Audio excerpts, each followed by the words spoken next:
అందరూ కూడా మీ జీవ గ్రంథాలు చదవండి.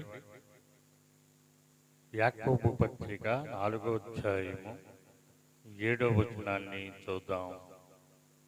ఈ రోజున అంశము లోబడుట. అందరూ చెప్పండి, లోబడుట. ఎవరికి లోబడాలి? సృష్టికర్త అయిన దేవునికి లోబడాలని పేజీ నెంబరు 212. సృష్టికర్త అయిన దేవుడికి లోబడాలని, దేవుడిని పూజించాలని, పరిశుద్ధమైన శ్రేష్టమైన దీవెనలు పొందుకోవాలంటే లోబడాలి. లోబడని వారికి శ్రమలని, లోబడిన వారికి దీవెనని, లోబడిన వారికి ఆశీర్వాదమని లేఖనం బైబిల్ సెలవిస్తూ, యాకోబు తిరుగుబాటు చేసిన కాలంలో ఆశీర్వదించబడాల. యాకోబు నిజముగా ఒప్పుకున్నప్పుడు దీవించబడ్డాడు. అన్ని విషయాలలో దీవించబడి జీవ గ్రంథములో పేరుని సంపాదించుకున్నాడు. హల్లెలూయా. దేవుడు అడిగాడు, ఏమిటి నీ పేరు అన్నప్పుడు యాకోబు అన్నాడు. అక్కడ నుండి యాకోబుని పక్కన పెట్టి ఇశ్రాయేలుగా దేవుడు అభిషేకించి పేరు మార్చాడు. తీశారా అందరూ? యాకోబు పత్రిక 4వ అధ్యాయము 7వ వచనాన్ని చదవగా విందాం.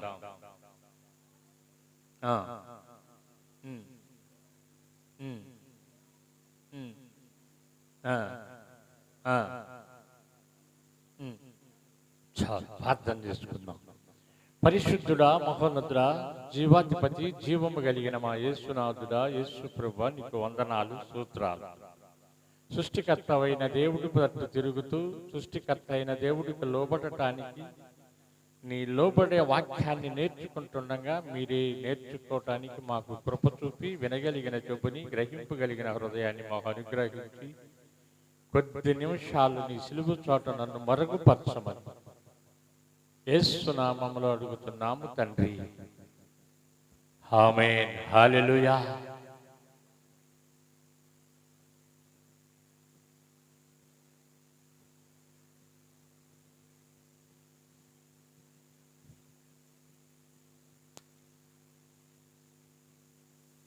హల్లెలూయా.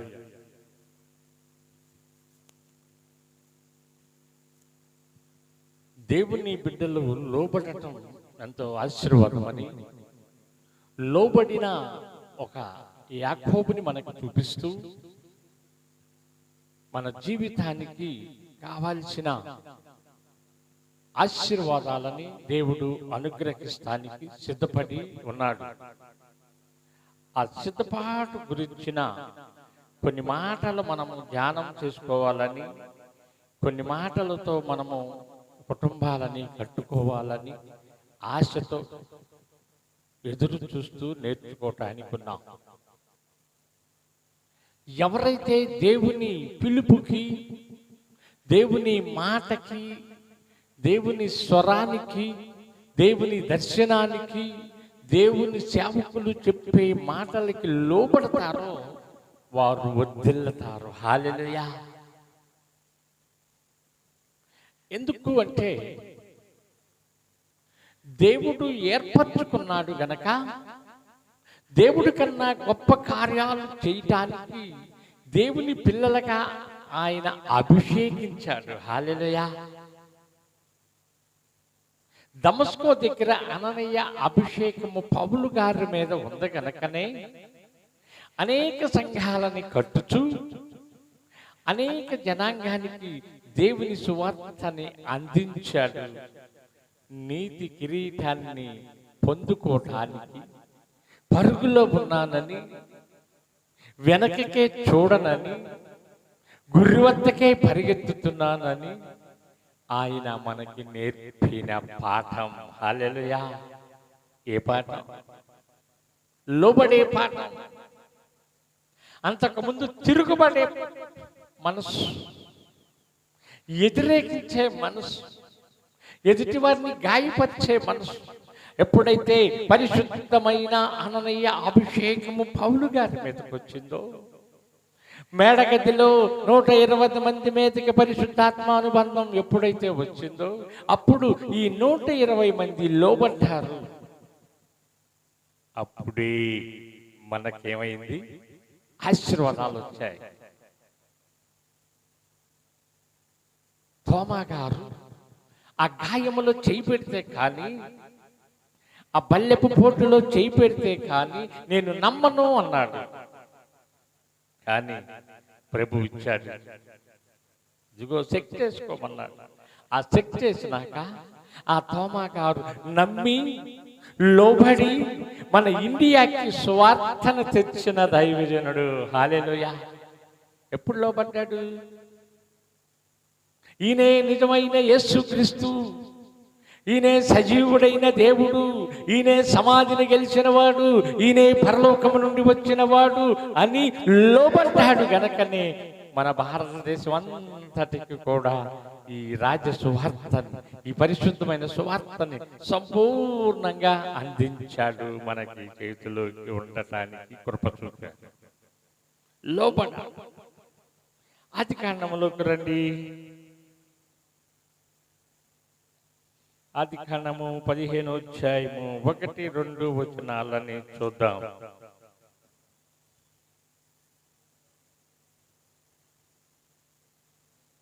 12వ వచనం. 12వ వచనం.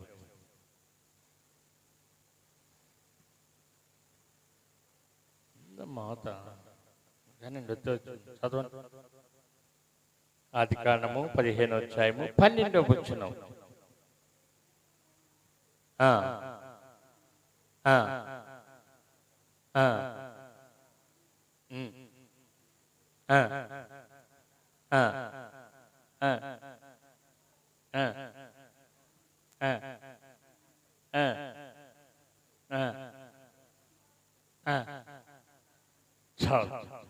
ఏ దేశం వారికి?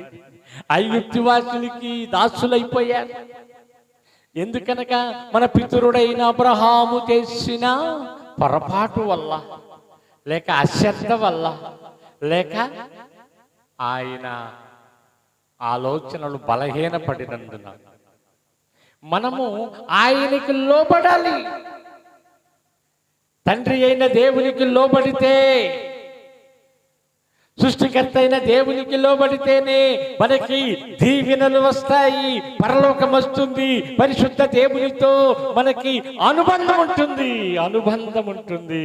లేకపోతే ఒక చెరకు అప్పగిస్తాడు, శత్రువులకు అప్పగిస్తాడు. ఆయనకు లోబడాలి.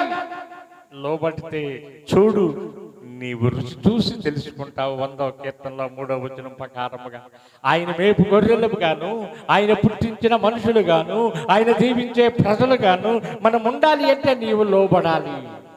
ఆదివారం అనగా ఆరాధనకి వెళ్ళాలి.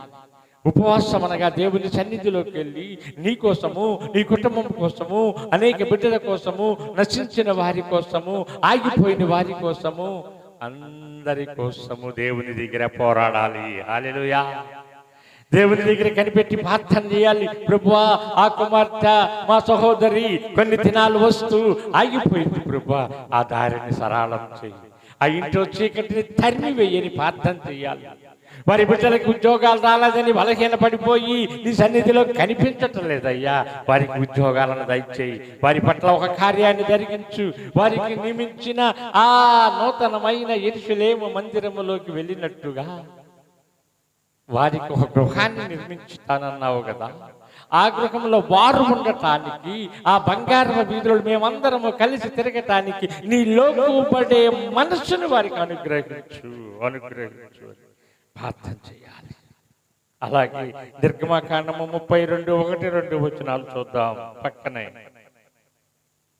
నిర్గమకాండం 32:1-2 వచనాలు.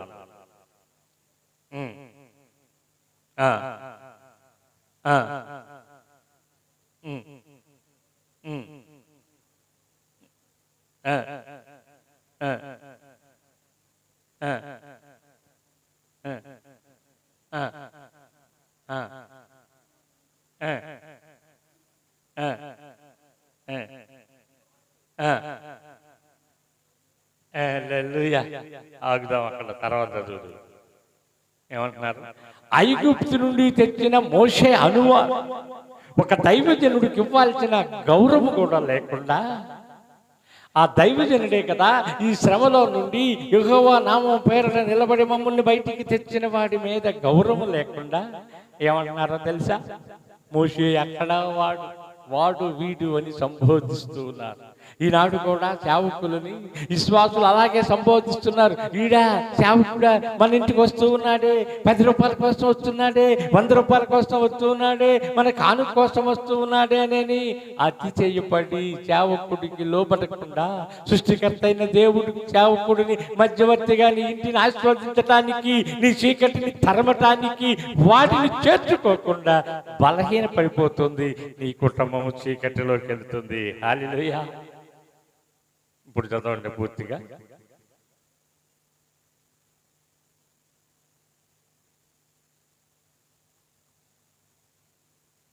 నిర్గమకాండం 32వ అధ్యాయం 2వ వచనం చదువమ్మా.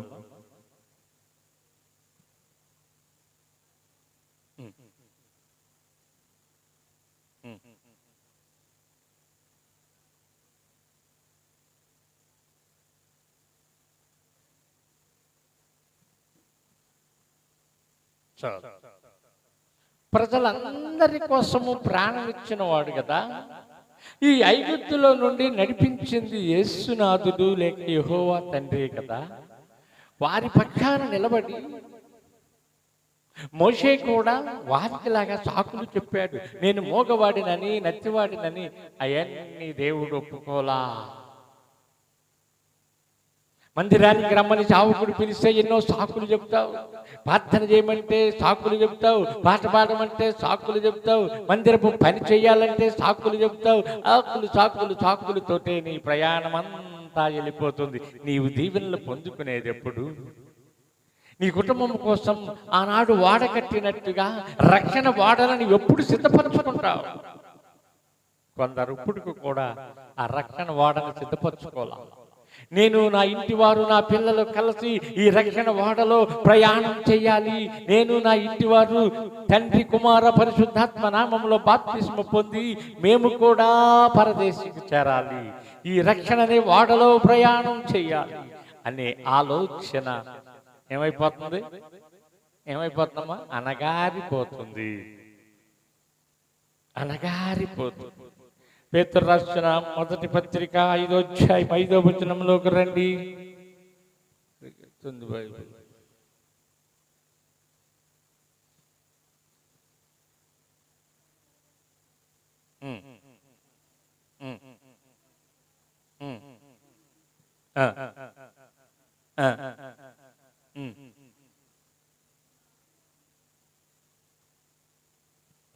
సీటి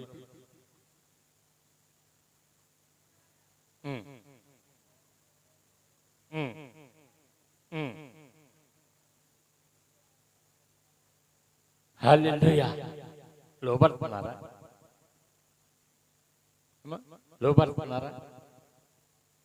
పెద్దవాళ్ళు మంచిళ్ళు ఇవ్వమంటే ఇవ్వరు. పిల్లలు ఏదైనా ఒక పని చెబితే వినరు.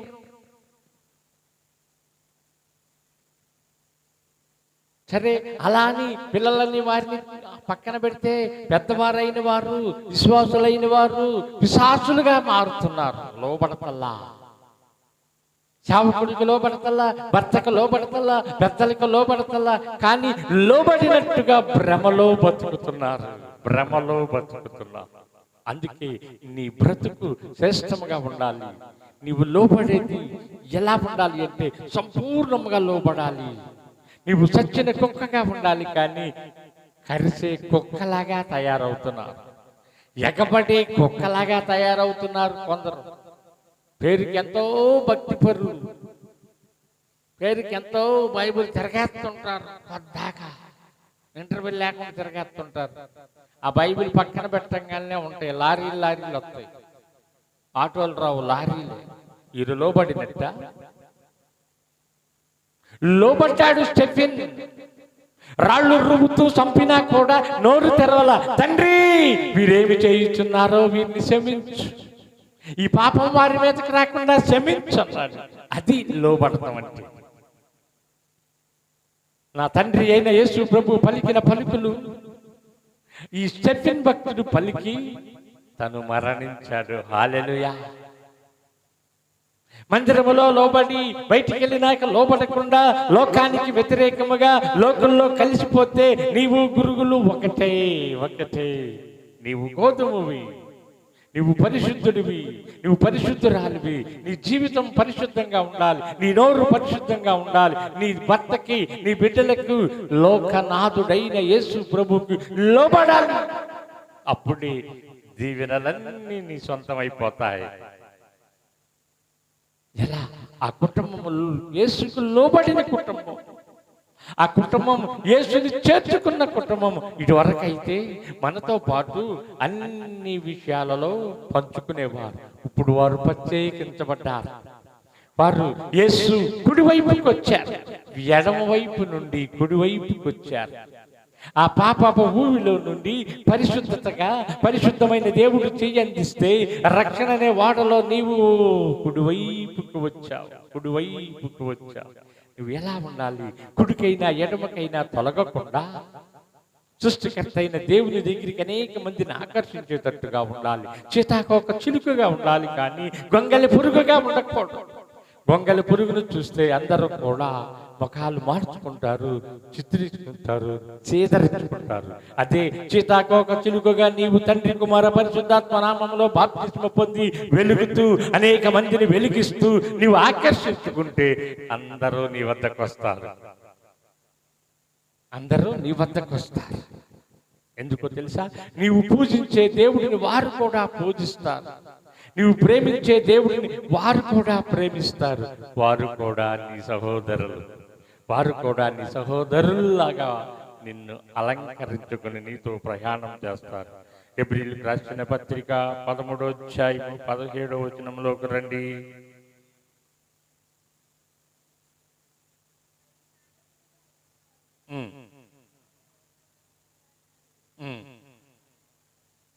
హల్లెలూయా. తర్వాత చదువు, అదే అధ్యాయం మళ్ళీ తర్వాత చదువు. నీ పైన నాయకులుగా ఉన్నవారు కూడా, ఈ డయాస్ మీద నిలబడి బోధించేవారు కూడా, ప్రభువుకి మీకు రాయబారిగా ఉన్నవారు కూడా, ప్రభు సేవకుడని చెప్పుకుంటున్న వారు కూడా ఏం చేయాలి? లెక్క అప్పగించవలెను. బోధించాములని లెక్క లేకుండా ఉండదు. మేము పరిశుద్ధులము కదా, సేవకులము కదా, దేవుని ప్రతినిధులము కదా అని మనము తలంచకూడదు సుమా. సృష్టికర్త అయిన దేవుడికి లెక్క చెప్పాలి. ఈ లెక్క లేకపోతే ఆ త్రాసులో చూసినప్పుడు నీవు తేలికైపోతావు. నీ లెక్క నా లెక్క రాసేవాడు ఒకడు ఉన్నాడని ఆయనకు లోబడాలి. ప్రార్థనలో ఏకీవించటానికి పరిశుద్ధమైన దేవుడిని సంపూర్ణముగా లోబడి నీ ప్రయాణాన్ని కొనసాగిస్తే 128వ కీర్తన 1వ వచనం ప్రకారముగా ఆయన అడుగుజాడల్లో నడిస్తే ఆ 5 వచనాలు మీ పట్ల నెరవేరతాయి. దేవుడి చిన్న మాటలు దీవించునుగాక. ప్రార్థన చేసుకుందాం. మొదటిగా అభిషిక్త గారు ప్రార్థనలో నడిపిస్తారు. తర్వాత